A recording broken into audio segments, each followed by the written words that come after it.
Hi everyone, once again welcome back to my YouTube channel. My name is Bhavna Bisht और आज के इस video में हम पढ़ने वाले हैं AECC EVS का चैप्टर नंबर 1।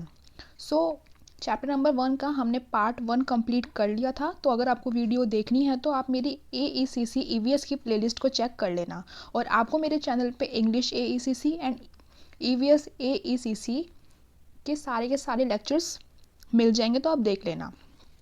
आज हमको स्टार्ट करना है पार्ट 2 से। इसके पहले के टॉपिक्स को हम लोगों ने डिस्कस कर लिया था।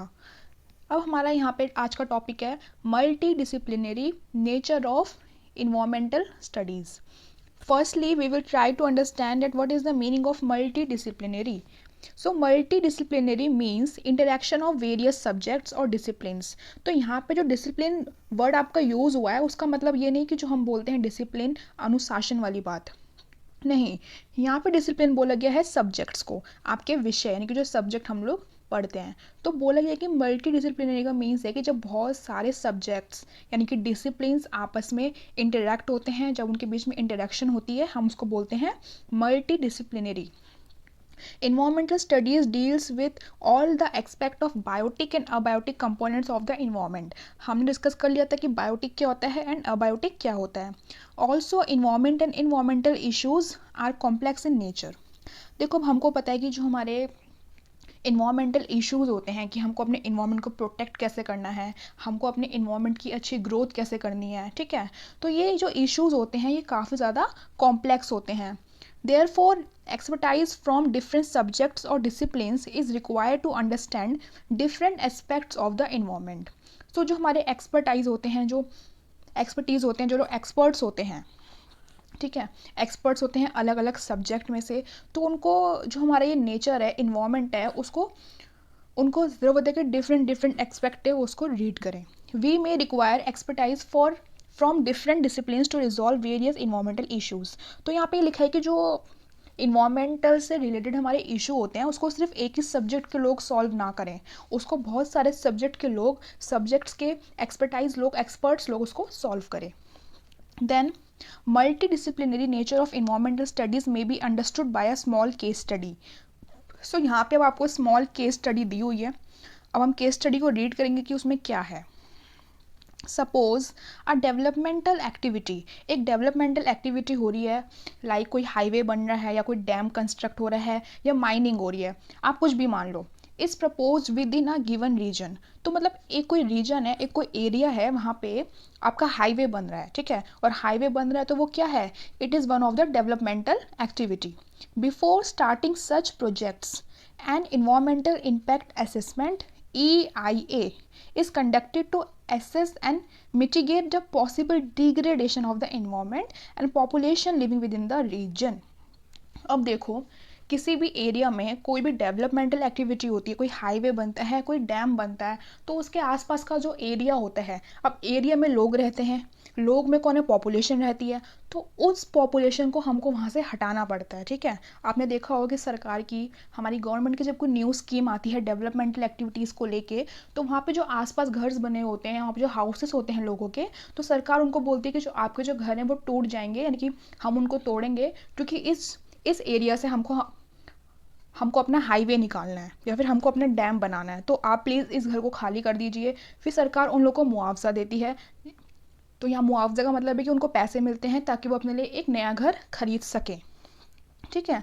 तो यहाँ पे लिखा हुआ है कि जब ये जो डेवलपमेंटल एक्टिविटीज़ होती है, ऐसे प्रोजेक्ट को जब शुरू करते हैं तो एक ऑर्गेनाइजेशन होती है इन्वायरमेंटल इम्पैक्ट असेसमेंट।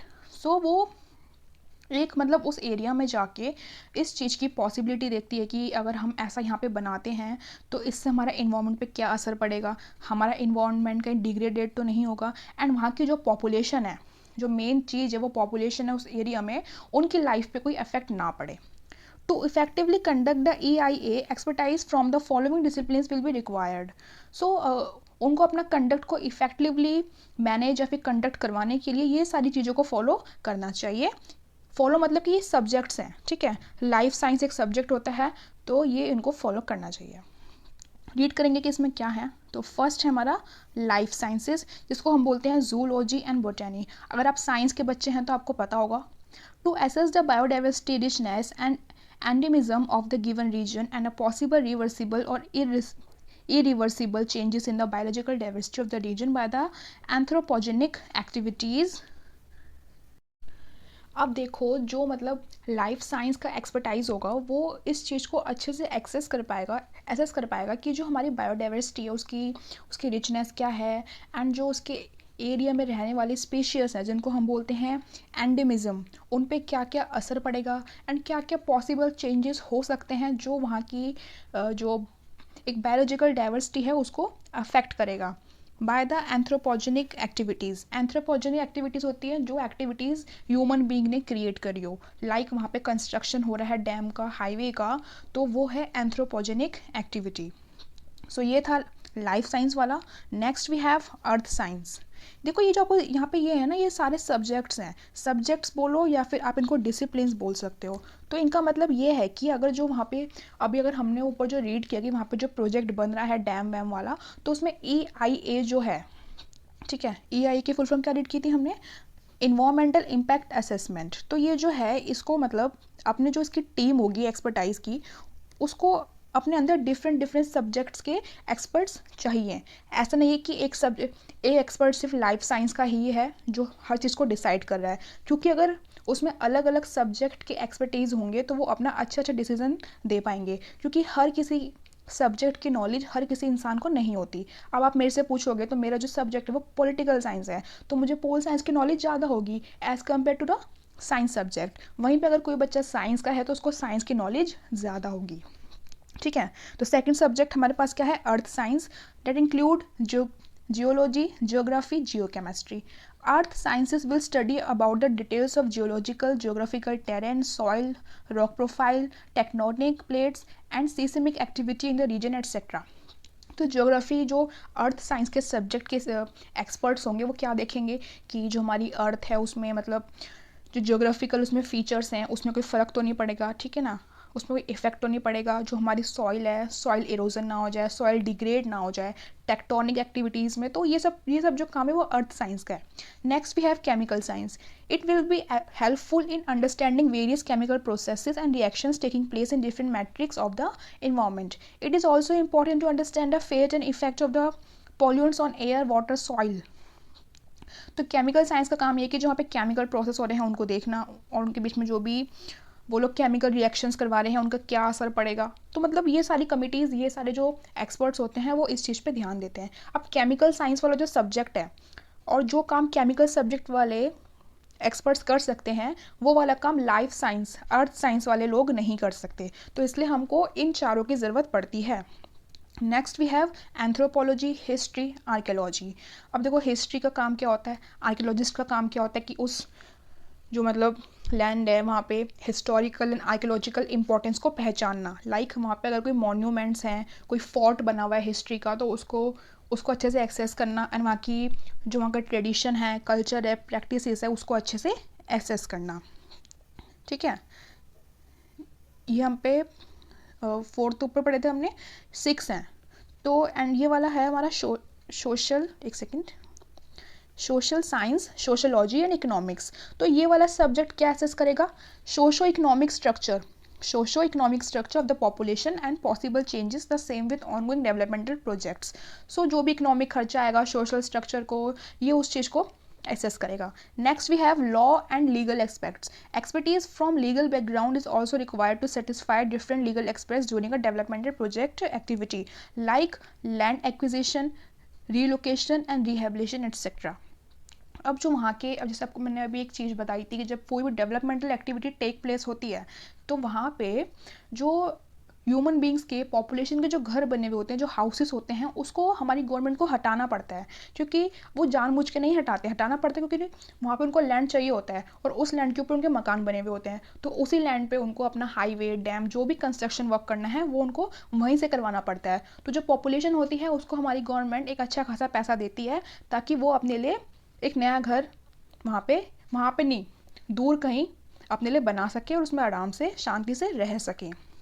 तो जो इस चीज़ की नॉलेज भी किसी एक ऐसे इंसान को होनी चाहिए जो लॉ की फील्ड से करता बिलोंग। अब ऐसा तो नहीं कि कोई केमिकल साइंस का सब्जेक्ट का कोई एक्सपर्टीज़ है और उसको लॉ की नॉलेज है, ऐसा नहीं होता। लॉ की नॉलेज हो सकती है बट इतनी नहीं हो सकती जितना एक लीगल लॉ एक्सपेक्ट्स, यानी कि जो एक्सपर्टीज़ है लीगल में, लॉ एक्टिविटीज़ में, जिनको अच्छी अच्छी नॉलेज है, वही उनको अच्छे से गाइड कर सकते हैं। अब next we have mathematics, computer, modelling and statistics. अब मैथ्स एंड स्टैटिस्टिक्स का एक बहुत बड़ा रोल होता है। हम लोग स्कूल में मैथ्स पढ़ते हैं ना, हम बोलते हैं कि इसका क्या रोल है मैथ्स का, मैथ्स हमारी लाइफ में कहाँ काम आएगी। तो यही चीज़ें हैं जहाँ पे आपकी मैथ्स स्टैटिस्टिक्स आपके काम आती है। We need different statistical tools and models to statistically validate the obtained data from the study. Also, we are using numerous mathematical and computational models in day-to-day activities like methodological predictions. So maths का stats का यहाँ पे आपको काम बताया हुआ है कि क्या क्या रोल होता है मैथ्स का, आप रीड कर सकते हैं। और यहाँ पे फिर हाँ ये फ्लो, अभी जो हमने ऊपर रीड किया कि कौन कौन से सब्जेक्ट एक्सपर्टीज़ की ज़रूरत होती है, वो उन्होंने यहाँ पे हिस्ट्री एक फ्लो चार्ट के थ्रू एक्सप्लेन कर दिया है, आप इसको भी अच्छे से देख सकते हो। Next we have our another topic that is scope and importance of environmental studies. अब इन्वायरमेंटल स्टडीज़ ईवीएस की क्या स्कोप एंड क्या इंपॉर्टेंस है, हम उसको वो पढ़ने वाले हैं। The multidisciplinary approach of the subject can be implemented in wide range of applications and fields related to the environmental awareness, education and conservation. अब जो इस सब्जेक्ट की EVS की जो अप्रोच है, जो इसका मेन एम है, वो ये है कि आप लोग अपने इन्वायरमेंट के बारे में, नेचर के बारे में, आपके माइंड में एक एजुकेशन हो जाए क्रिएट, आपके मन में एक अच्छी खासी अपनी इन्वायरमेंट के प्रति अवेयरनेस हो, उसको कैसे कंजर्व करना है आपके माइंड में ये हो। जैसे अभी हम लोग इस चैप्टर को रीड कर रहे हैं तो हमको पता लग रहा है कि हमारे नेचर में क्या क्या कमी है, और वो कमी और जो प्रॉब्लम्स हैं वो किस चीज़ की वजह से हो रही हैं। तो अगर हमको उसका कॉज है हमको पता लग गया, लाइक हमको पता है कि जो हमारा नेचर है वो बहुत ज़्यादा पल्यूट हो रहा है, तो पल्यूट होने के बहुत सारे रीज़न हैं। अब जो एक रीज़न अगर ऐसा है जिसको हम सॉल्व कर सकते हैं, फिर हम अपनी तरफ से कोशिश कर सकते हैं, जैसे जो हमारी व्हीकल्स होते हैं वो बहुत ज़्यादा पोल्यूशन करते हैं, तो हम ये प्रेफर कर सकते हैं कि हमको अगर थोड़े से ही डिस्टेंस के लिए कहीं पे जाना है तो हम अपना व्हीकल का यूज़ ना करें। अब कहीं दूर जाना है तो हमको ऑब्वियसली यूज़ करना ही पड़ेगा व्हीकल। एंड जो आपकी होती है बैटरी वाली जो होती है व्हीकल, वो बेचारे इंडिया में अभी इतनी आई भी नहीं है, एक से स्कूटी ही होती है बैटरी वाली, बट बाद में क्या पता है कार्स भी आने लग जाएँ बैटरी की, तो तब शायद हमारा जो नेचर है वो हमारा पल्यूट उतना परसेंट नहीं होगा जितना अभी होता है। हम देखते हैं कि हमारा जो होता है AQI, that is air quality index, कितना ज़्यादा इंक्रीज़ हो जाता है, ठीक है। एंड वो ज़्यादा इंक्रीज़ होता है जब हमारा होता है नवंबर का मंथ, उसके बाद ज़्यादा होता है वो इंक्रीज़, एंड रीज़न आपको पता है। तो लेकिन वो और टाइम भी होता है, उसको जो उसमें मेन जो परसेंटेज होती है उस चीज़ की, मतलब जिस वजह से वो क्रिएट होता है इन्वायरमेंट में, वो होता है पोल्यूशन। एंड पोल्यूशन वही होता है जो हमारे फैक्ट्रीज क्रिएट करती हैं, जो हमारी कार है, बस है, ऑटो है, स्कूटर है, जो भी व्हीकल है, वो सब जो छोड़ रहे हैं, यानी कि जो उसमें से जो आता है धुआं वगैरह, स्मोक, आपको पता है, ठीक है। अब देखेंगे, hence the subject has a vast scope, इस सब्जेक्ट का बहुत ज़्यादा वास्ट स्कोप है। And the expert of the subject can serve in numerous ways in different spheres in society. Students may opt the subject and make a professional career in environmental studies और environmental science. देखो ये subject ना, आप इसको फालतू बिल्कुल ही मत समझना, इसमें आप अपना करियर भी बना सकते हो, ठीक है, as a expert, as a profession, ठीक है, मतलब आपका ये बहुत अच्छा सब्जेक्ट है। The experts and professionals of the subject are required and recruited in various sectors like। अब इसका जो प्रोफेशन है वो कहाँ कहाँ देखने को मिलता है, हम उसको देखेंगे। First we have academics। As discussed above, the subject has been introduced in numerous school, colleges, university in India. हमने भी अपने पार्ट 1 में इस चीज़ को डिस्कस किया था कि आई थिंक 2010 में सुप्रीम कोर्ट ने ऑर्डर दिया था कि अब इंडिया में जितनी भी यूनिवर्सिटीज़ होगी उसमें अंडर ग्रेजुएशन लेवल पे आपको इन्वायरमेंटल स्टडीज़ या फिर इन्वायरमेंटल साइंस का कोर्स को आपके लिए कंपलसरी कर दिया जाएगा, जो कि आप अभी पढ़ते हो AECC के अंदर। और AECC क्या है? Ability enhancement compulsory course. So ये सुप्रीम कोर्ट ने किया था कि इंडिया में जितनी भी यूनिवर्सिटीज़ है उसमें अब आपको EVS का कोर्स कंपलसरी पढ़ाना है। एंड स्कूल्स में भी हम देखते हैं कि स्कूल्स में हम लोगों ने पढ़ा होता है जूनियर क्लासेस तक अपने ये वाला course. And abroad at school, under graduation and post graduation level. So आप जब पोस्ट ग्रेजुएशन लेवल पे जाओगे PG पे, तब भी आपको ये वाला सब्जेक्ट मिलने वाला है। द स्टूडेंट में परस्यू द सब्जेक्ट, एंड कुछ बच्चे EVS में भी अपना सब्जेक्ट, अपनी पूरी की पूरी ग्रेजुएशन को वो करते हैं, परस्यू करते हैं, अगर उनके पास ये ऑप्शन अवेलेबल होता है तो। World wide large number of dedicated departments, centers, universities and institutions have been established for the subject. An interested professional may join the teaching and academics and make the next generation aware about the environmental issues and its tangible solution. सबसे अच्छा profession होता है teaching का. सो इसमें EVS को पढ़ के अगर आपको अपना करियर बनाना है तो आप as a teacher, as a professor बन सकते हो EVS के, सो डैट आपकी जो नेक्स्ट जनरेशन है आप उनको भी अवेयर कर सको अपने इन्वायरमेंटल प्रॉब्लम्स के बारे में, इश्यूज़ के बारे में, और कैसे आप उनसे सॉल्व कर सकते हो उनको, उस चीज़ के बारे में भी. Many dedicated institutes like WII Dehradun, FRI Dehradun, IIFM Bhopal etcetera have been established to propagate education in specialized field of the education. So कुछ यूनिवर्सिटी है जहाँ पे इस सब्जेक्ट का बहुत अच्छा उन लोगों ने इस्टेब्लिश करा हुआ है. नेक्स्ट देखेंगे हम. Next we have research and development. Research and post doctoral works have been going on world wide to understand the environmental mechanics and to get cost effective cutting edges. तो यहाँ पे बस आपको ये यूजेस बताए हुए हैं और उसकी क्या क्या इंपॉर्टेंस है, आप इसको रीड कर लेना. इंडस्ट्रीज़, मिनिस्ट्रीज़ में, NGOs में, then green journalism, then environmental legislation and green advocacy. अब हम यहाँ से रीड करेंगे. In the last 5 decades, environmental studies or environmental science has emerged as an important multidisciplinary subject dealing with all the aspects of issues and challenges of the environment, and it also suggests practical solutions to the environmental problems.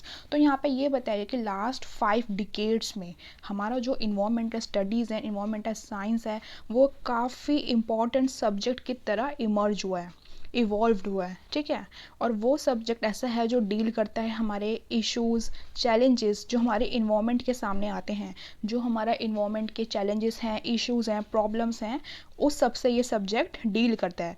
And also suggest, और ये हमको suggest करता है solutions कि हमारी जो environmental problems हैं हमको उसको कैसे दूर करना है, and how we should protect our environment from all these activities और problems. The subject is still evolving as the environmental problems are also growing in intensity and magnitude at a fast pace. तो यहाँ पे ये है कि subject अभी और भी इवॉल्व हो रहा है क्योंकि जो इन्वायरमेंटल प्रॉब्लम्स हैं हमारी अर्थ पे, ठीक है, वो प्रॉब्लम्स कम नहीं हो रही है, वो प्रॉब्लम्स बहुत ज़्यादा ग्रो होती जा रही है. Anthropogenic activities have created the issues like pollution caused by conventional and emerging pollutants, biodiversity loss and global warming, climate change, growing global energy demands and all these. So anthropogenic activities वो होती हैं जो activities human being ने create करी हो. तो जितनी भी ये हमारे आज जो हमारा इन्वायरमेंट है उसको जो प्रॉब्लम्स हो रही हैं, जो इश्यूज़ हैं, जो चैलेंजेस हैं हमारे इन्वायरमेंट के लिए, वो सारा का सारा रिजल्ट है एंथ्रोपोजेनिक एक्टिविटीज़ का. क्योंकि जो हम लोग हैं, ह्यूमन बींग्स हैं, वो पोल्यूशन करते हैं, वो हमारे जो इन्वायरमेंट है उसको गंदा करते हैं, हमारा जो नेचर है, हमारी मदर अर्थ को वो लोग गंदा करते हैं. तो ये सारा का सारा जो आज हम अपने सामने रिजल्ट देख रहे हैं वो कहीं ना कहीं एंथ्रोपोजेनिक एक्टिविटीज़ का ही रिजल्ट है. Then we will study from here which are causing serious threats to the life on the planet. As we all know this line, environmental studies has given tangible solutions to the environmental problems. अब EVS को आप लोग पढ़ रहे हो तो आपको भी इस सब्जेक्ट में ये जानने को मिलेगा कि आप अपने इन्वायरमेंटल प्रॉब्लम्स को कैसे सॉल्व कर सकते हो. Some of the prominent fields which the subject addresses may be summarized as environmental education and ethics.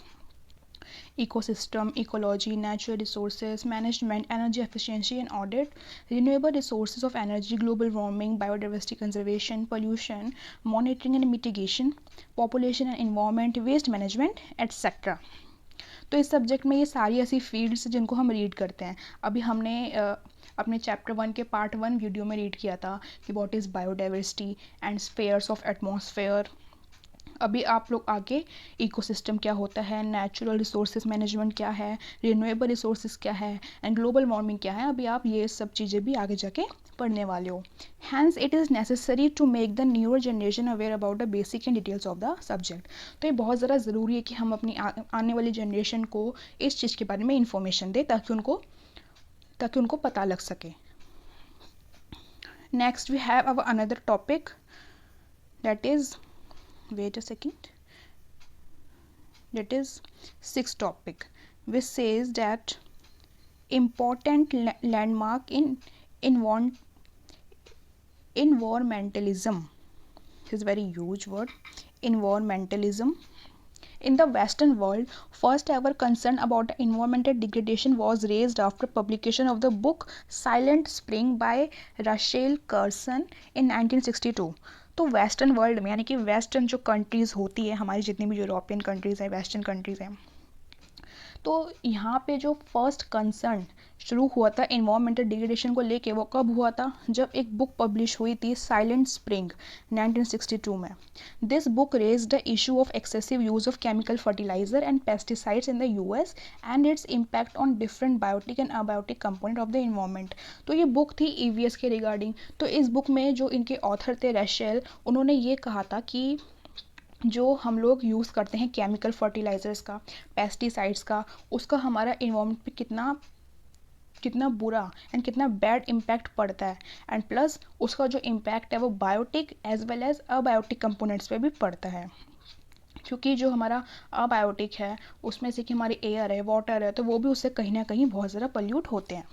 In 1970 book limit to growth by the club of Rome attracted the global attention. फिर एक book और आई 1970 में, उसका name था limit to growth. उसने भी पूरे world की अटेंशन को अपनी तरफ अट्रैक्ट करा. Ramsar convention came into existence on 2 February 1971 with the aim to conserve wetlands globally.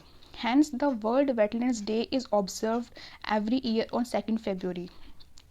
सो यहाँ पे बस ये बुक्स के बारे में बताया हुआ है कि ये बुक आई थी और इस बुक ने इन्वायरमेंट का इशू रेज किया था. एंड जो एक वर्ल्ड वेटलैंड्स डे हम जो सेलिब्रेट करते हैं वो करते हैं 2 फरवरी को.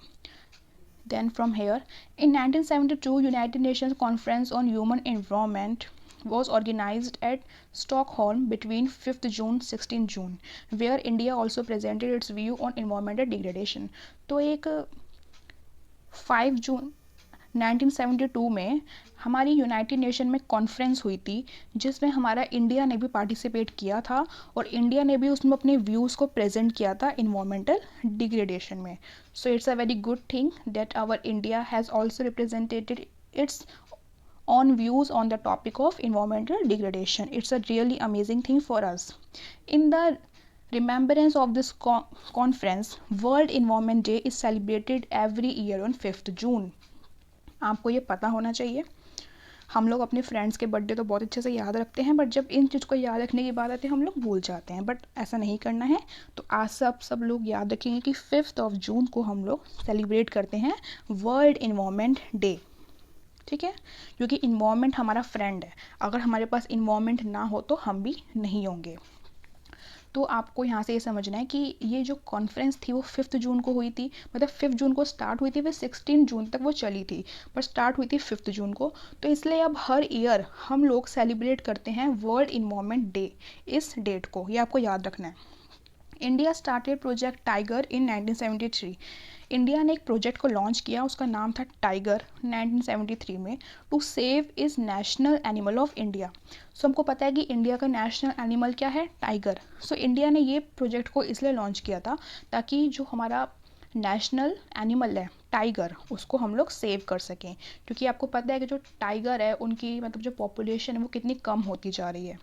एंड जो हमारे पास वाइट डायनासोर्स थे उनके तो बिल्कुल ही अब ये बोलो कि अब तो हमारे पास एक भी नहीं बचा है. तो धीरे धीरे ये सब चीज़ें एक्सटिंक्ट होती जा रही है. तो टाइगर तो हमारा नेशनल एनिमल है, उसको प्रोटेक्ट करना, सेव करना तो बहुत ज़्यादा ज़रूरी है. तो इसलिए इंडिया ने एक अपना प्रोजेक्ट को लॉन्च किया था. तो ये भी इंडिया का एक काफ़ी अच्छा इनिशिएटिव स्टेप्स था for the protection of our environment. क्योंकि इन्वायरमेंट में हमारे एनिमल्स प्लांट्स सब आते हैं. In between, India and the world witnessed worst industrial disasters. अब हमको पता है कि Bhopal gas tragedy which was happened during 1984 and Chernobyl nuclear disaster जो कि 1986 में हुआ था, वो कितना बड़ा इंडस्ट्रियल हमारे लिए डिज़ास्टर था जिसने बहुत लोगों की लाइफ पे इफ़ेक्ट डाला, बहुत से लोगों की ज़िंदगी चली गई, which taught many lessons to the globe. और ये ऐसा इंसिडेंट था कि जिसने हमारे ग्लोब को बहुत ज़्यादा एक अच्छा लेसन दिया कि देखो ये चीज़ें भी हो सकती हैं, ठीक है। तो मतलब उसने बहुत ज़्यादा लेसन्स दिए थे। वेना कन्वेंशन हुई थी 1985 में and Montreal protocol 16 September 1987 was sign to protect the ozone layer. अब यहाँ पे ना एग्रीमेंट्स हुए थे, कब हुए थे? एक हुई थी वेना कन्वेंशन 1985 में हुई थी एंड एक हुई थी मॉन्ट्रियल प्रोटोकॉल जो हुई थी 1987 में। इसमें जो साइन हुआ था वो ये हुआ था कि हमको ओजोन लेयर जो हमारी है, जो मैंने आपको बताया था, ओजोन लेयर को प्रोटेक्ट करना है क्योंकि ओजोन लेयर डिप्लीट होती जा रही है। और ओजोन लेयर अगर हमारी डिप्लीट होती जा रही है तो उससे जो हमारे पास जो यूवी रेस आती है, अल्ट्रा वायलेट रेस जो आती है, वो हमारी बॉडी के लिए काफ़ी ज़्यादा हार्मफुल होती है। The concept of sustainable development was introduce to the world by Brundtland commission report. अब सस्टेनेबल डेवलपमेंट हम सब ने पढ़ा तो बहुत है, लेकिन यहाँ पे हमको ये बताया कि ये कब इंट्रोड्यूस हुआ था। सो ये इंट्रोड्यूस हुआ था, ब्रंट लैंड कमीशन रिपोर्ट आई थी एक इन 1987 में। Inter governmental panel on climate change IPCC came into existence in 1989 to formulate the framework to combat global warming climate change. The Agenda 21, this is very famous, Agenda 21 was adopted in the Earth Summit at Rio de Janeiro in 1992.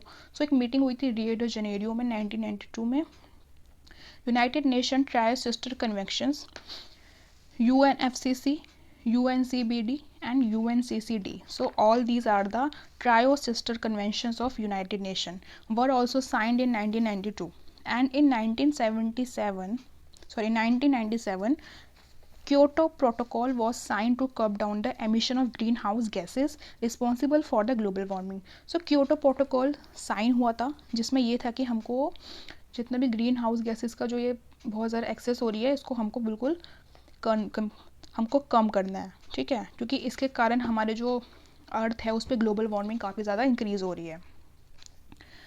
Then the world summit on sustainable development Rio+10 was conducted in 2002 at Johannesburg.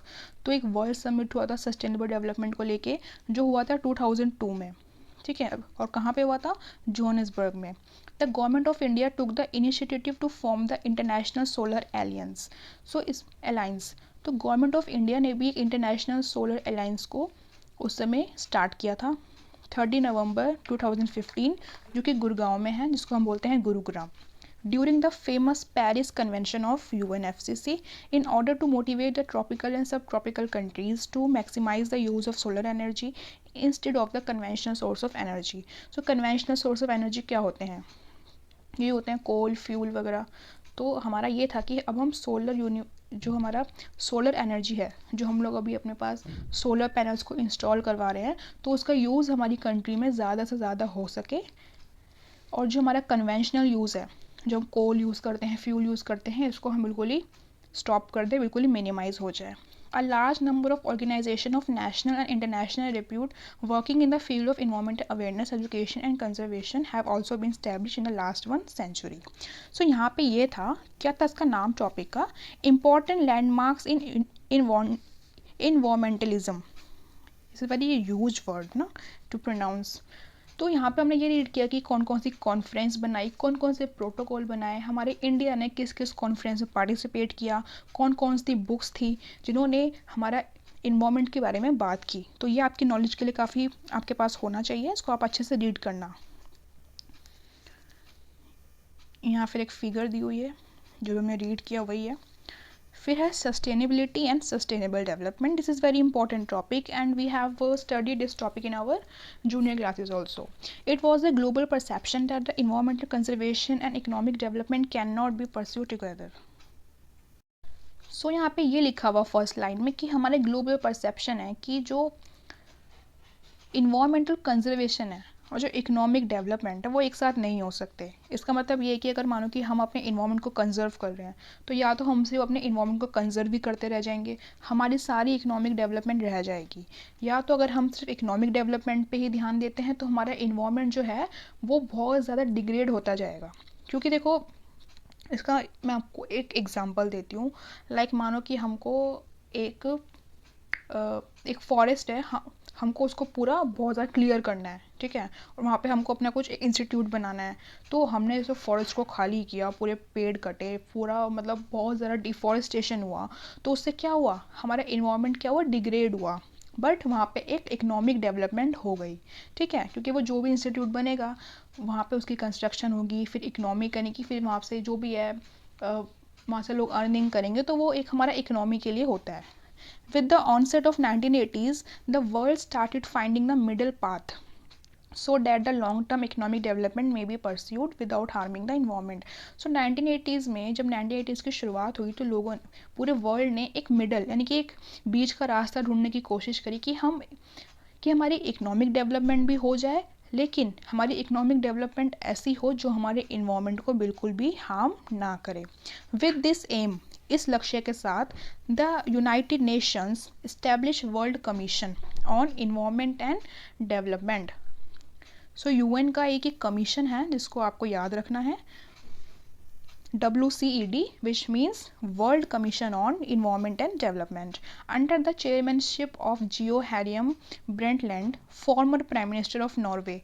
So ये जियो हरलेम Brundtland कौन थे, prime minister थे Norway के, in December 1983. Hence, this commission is commonly known as the Brundtland Commission.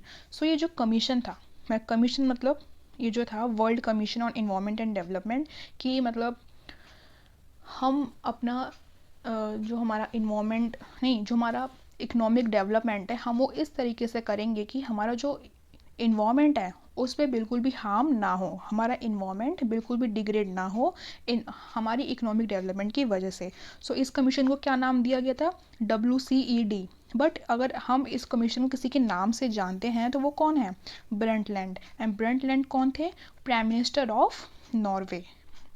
The task of the commission was to formulate. अब ये जो commission था इसका टास्क क्या था, हम उसको यहाँ पे रीड करेंगे। सो इसका जो इसका जो टास्क था वो था a global agenda for change.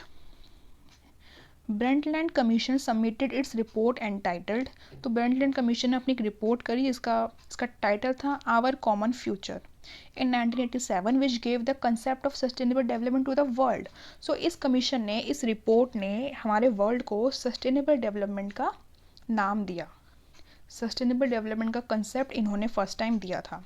Sustainable development की यहाँ पे इन्होंने एक अच्छी सी डेफिनेशन दी हुई है, हम उसको रीड करेंगे। उस रिपोर्ट ने, जो रिपोर्ट किसने की थी, ब्रंटलैंड कमीशन ने।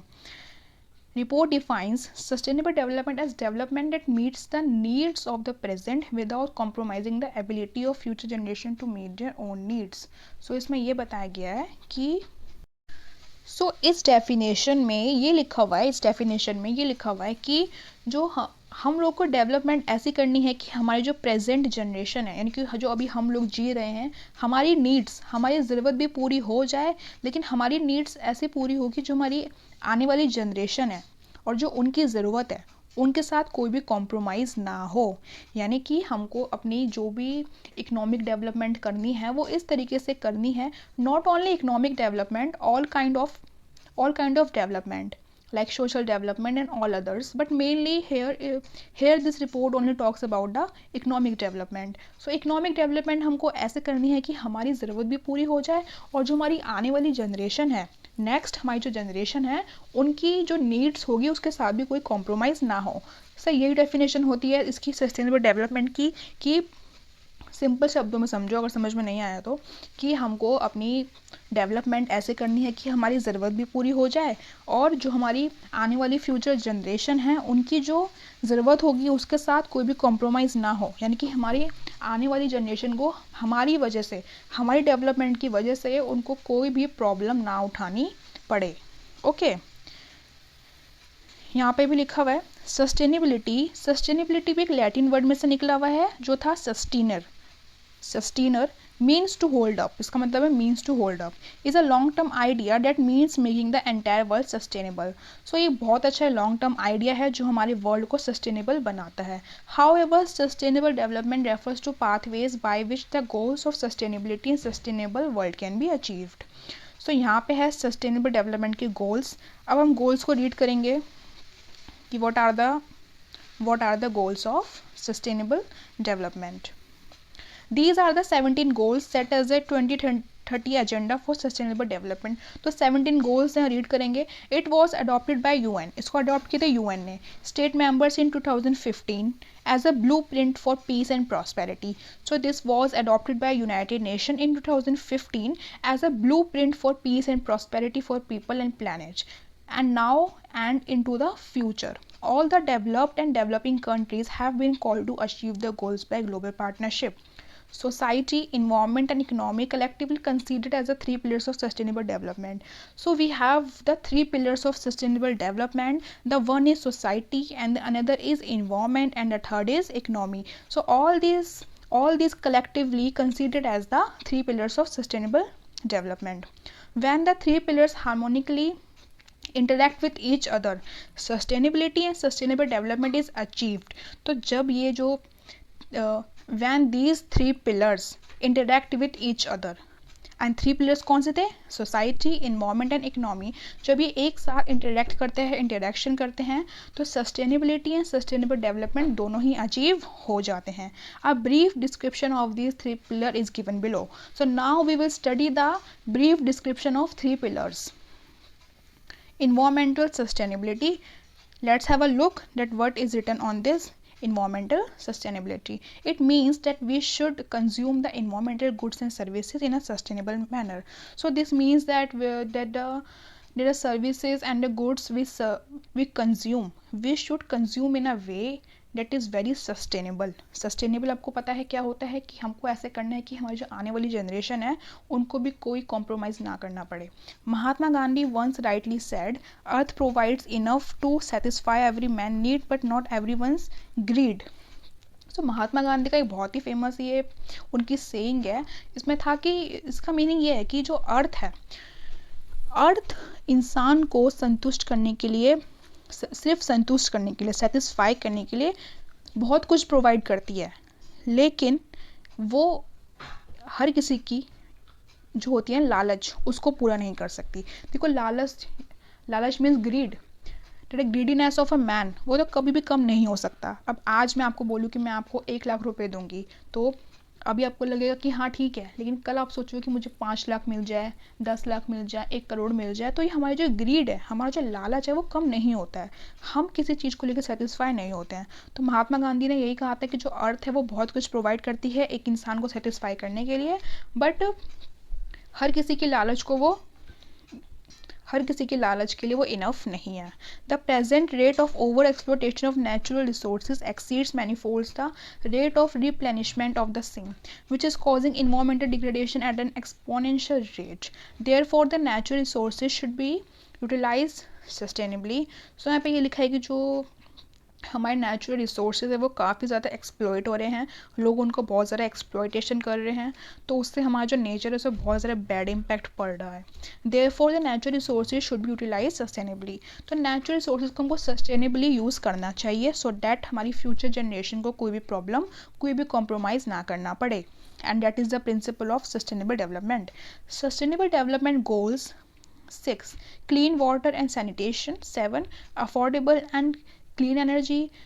Climate action. Life below water. Life on land indicates environmental sustainability. So we have completed with the environmental sustainability. Now we will move to our second one, that is social sustainability. Social sustainability defines a society having fair and equal opportunity for its population with gender equality, good health, education facilities and people participation in nation building.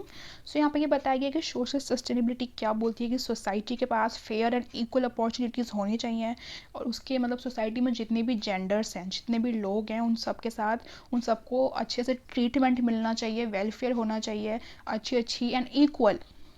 This only focus on the equal opportunities मिलनी चाहिए, good health मिलनी चाहिए, education मिलनी चाहिए, and nation building में people का participation होना चाहिए। एंड पीपल पार्टिसिपेशन का मतलब है डेमोक्रेसी। तो डेमोक्रेसी इसका बहुत अच्छा एग्जाम्पल है, ठीक है, क्योंकि डेमोक्रेसी में हम लोग अपनी मतलब जिस भी लीडर को हम एज अ प्राइम मिनिस्टर या फिर एज अ चीफ मिनिस्टर चाहते हैं, हम उनके लिए खुद वोट करते हैं। So this is a very good example of people participation. Sustainable development goal, good health, quality education, gender equality, affordable and clean energy, peace, justice, partnership for the goals. तो ये हैं सब सोशल सस्टेनेबिलिटी के। इससे पहले हमने जो read किया था वो था इकोनॉमिक का, सॉरी इन्वायरमेंट का, ये है सोशल का। Next we have economic. Economic sustainability means the equitable distribution of the resources. तो इकोनॉमिक सस्टेनेबिलिटी ये बोलती है कि सोसाइटी में इक्वल डिस्ट्रीब्यूशन होना चाहिए गुड्स एंड सर्विसेज का या फिर रिसोर्सेज का। No one should be deprived of the basic needs to sustain a healthy life. ये बोलते हैं कि सोसाइटी में ऐसा कोई भी नहीं होना चाहिए जिसको अपनी बेसिक नीड्स नहीं मिले। बेसिक नीड्स हमको पता है क्या होती है, रोटी कपड़ा मकान। Benefits should be earn from the resources but not at the cost of irreversible loss to the environment. तो यहाँ पे इन्होंने ये बताया हुआ है, यहाँ पे इन लोगों ने ये बताया गया कि जो हम अर्निंग करते हैं, देखो इकोनॉमिक सस्टेनेबिलिटी है तो वो ऑब्वियसली अर्निंग से रिलेटेड होगी, वो मनी से रिलेटेड होगी। तो यहाँ पे ये लिखा है कि जो बेनिफिट्स हैं वो अर्न करने चाहिए रिसोर्सेज से, ना कि इन्वायरमेंट से। मतलब इन्वायरमेंट का मतलब है कि ना कि लॉस करके। ऐसा नहीं कि आप इन्वायरमेंट को बहुत ज़्यादा आप उसको डिग्रेड कर रहे हो फिर आप उससे फ़ायदा ले रहे हो, ठीक है। आप रिसोर्सेज से फ़ायदा ले रहे हो तो इट्स ओके। रिसोर्सेज का मतलब ये है कि लाइक से मानो कि एक ट्री है मैंगो का, ठीक है। तो मैंगो का ट्री है तो आप उसका रिसोर्स मैंगो है तो आप उसको सेल कर रहे हो और आप उसे अर्निंग कर रहे हो। सो आपको ऐसा करना चाहिए। बट वहीं पे अगर हम लोग पेड़ काट रहे हैं, हम ज़मीन को बहुत ज़्यादा बंजर बना दे रहे हैं तो वो ठीक नहीं है, ओके। अगर हम लोग डिफॉरेस्टेशन करते हैं तो हमको अफॉरेस्टेशन भी साथ साथ करना चाहिए। आई नो कि जो हमारा ट्री होता है वो काफ़ी ज़्यादा ज़रूरी चीज़ है, क्योंकि उससे हमारे जितने फर्नीचर्स होते हैं एंड पेपर होते हैं वो उससे बनते हैं। बट अगर हम लोग डिफॉरेस्टेशन करते हैं तो हमको साथ साथ अफॉरेस्टेशन भी करना चाहिए। Next we have sustainable development goal, no poverty, zero hunger, affordable and clean energy and decent work, economic growth, industry innovation, infrastructure, reduce inequalities. So all these are the sustainable goals। यानी कि sustainable में ये सब इंसान के पास goals होने चाहिए, इस चीज़ को अटेन करने की कोशिश होनी चाहिए। लाइक हर किसी के पास खाना हो एंड कोई भी इंसान गरीबी में ना हो, इंसान को क्लीन एनर्जी मिले एंड सोसाइटी में कोई भी इनइक्वालिटीज़ ना हो, इंफ्रास्ट्रक्चर अच्छा मिलना चाहिए। So all these are the sustainable development goals. Now we will read further. The three pillars intersect each other, giving the concept of bearable, equitable and viable globe. And three pillars क्या आते हैं, अभी हमने ऊपर read किए थे, वो थे हमारे 3। उसमें था ना इन्वायरमेंट था एक, एंड सोसाइटी एंड इकोनॉमी। सो यहाँ पे देखो अब social sustainability plus economic sustainability equitable, social sustainability plus environmental sustainability bearable, economic sustainability plus environmental sustainability viable, social plus economic plus environmental sustainability sustainable development। सो यहाँ पे ये है कि इन सस्टेनेबिलिटी के थ्रू सस्टेनेबल डेवलपमेंट के गोल कैसे कंप्लीट होते हैं। अगर हमने इनको ऐड किया तो ये मिलेगा हमको, फिर इन तीनों का कॉम्बिनेशन से हम क्या इन तीनों के कॉम्बिनेशन से हम लोग क्या गेन कर पा रहे हैं, सस्टेनेबल डेवलपमेंट, ओके। सो यहाँ पे आप देख सकते हो ये सस्टेनेबल डेवलपमेंट गोल्स, हाँ ये गोल्स हैं, इसको आप इसके थ्रू भी पढ़ सकते हो। It's a very good and beautiful flow chart and pictures you can see here. So यही था इस वीडियो में, सॉरी इस चैप्टर में, अब तो वीडियो और चलेगी थोड़ी। तो ये था इस चैप्टर में। अब यहाँ पे आपके क्वेश्चन आ चुके हैं, आप देख सकते हो। एंड मैं आपके साथ क्वेश्चन पेपर भी शेयर करूँगी प्रीवियस ईयर के, सो डैट आपको आइडिया मिल जाए। और यहाँ पे ये आप रीड कर लेना, ग्लॉसरी में आपको डेफिनेशंस मिल जाएगी अच्छी अच्छी यहाँ से। अब नेक्स्ट हमारा है लेसन 2, जिसके लिए आपको एक न्यू वीडियो मिलने वाली है। हमने ईवीएस का चैप्टर 1 को कंप्लीट कर लिया है और ईवीएस के लिए हमको 2 पार्ट्स बनाने पड़े थे, तो अब दोनों पार्ट्स को देख लेना अगर आपको चैप्टर समझना है तो। नेक्स्ट वीडियो जो हमारी आएगी ईवीएस के लेक्चर की, वो आएगी लेसन 2 की, that is ecosystem, structure of ecosystem. तो इस चैप्टर में हम पढ़ेंगे कि इकोसिस्टम क्या होता है, इकोसिस्टम का स्ट्रक्चर क्या होता है। अभी तक हमने जर्नल ओवरव्यू लिया था कि जो हमारा ईवीएस है सब्जेक्ट, ईवीएस कैसे आया एंड बायोडाइवर्सिटी क्या होती है, कौन कौन सी मीटिंग्स हुई, कौन कौन सी कॉन्फ्रेंस हुई एंड किसने सस्टेनेबल डेवलपमेंट को स्टैब्लिश किया, अडॉप्ट किया। तो अभी तक हमने एक जर्नल ओवरव्यू इस बारे में पढ़ा था। यहाँ से हमारा चैप्टर 2 शुरू होगा इकोसिस्टम, जिसमें हम पढ़ेंगे इकोसिस्टम के बारे में। मैं ना आपके लिए प्लेलिस्ट को बना रखा है एसीसी की, इंग्लिश की प्लेलिस्ट भी बनी हुई है एंड ईवीएस की तो अभी हम लोग आपस में बना ही रहे हैं। आप वहाँ से देख लेना और अपने फ्रेंड को शेयर करो, उनको बोलो कि अगर आपको चैप्टर समझना है तो आप इस चैनल से समझ सकते हैं, सो दैट उनको भी हेल्प मिल सके। एंड प्लीज़ आप वीडियो को लाइक करें। अब हम मिलेंगे अपनी नेक्स्ट वीडियो में, तब तक के लिए आप इनके नोट्स बनाइए, आपके बहुत अच्छा मार्क्स आने वाले हैं। मैं आपके साथ क्वेश्चन पेपर शेयर कर दूँगी कुछ दिनों में, ताकि आपको पता लग जाए कि क्या फॉर्मेट होता है इसका। ओके, तब तक के लिए टेक केयर, बाय बाय।